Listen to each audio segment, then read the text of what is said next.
澳門新會木洲同鄉會8周年會慶暨敬老聯歡晚宴近日晚7時在萬豪軒宴會廳舉行，筵開35席，場面溫馨熱鬧。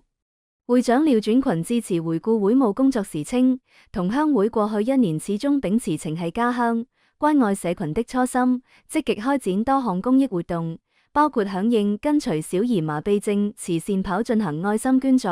回鄉前往新會特殊兒童康復中心及木洲鎮敬老院探訪慰問，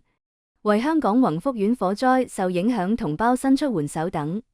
未來將繼續積極拓展澳門與新會木洲的交流平台，助力家鄉經濟發展，期望社會各界一如既往支持同鄉會會務。新會區木洲鎮人大主席吳宇森充分肯定在澳鄉親對家鄉公益事業及地方建設的貢獻。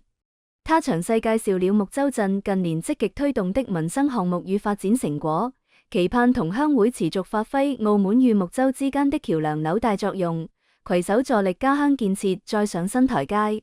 理事長林建華致謝詞，感謝各界友好及鄉親多年來的鼎力支持。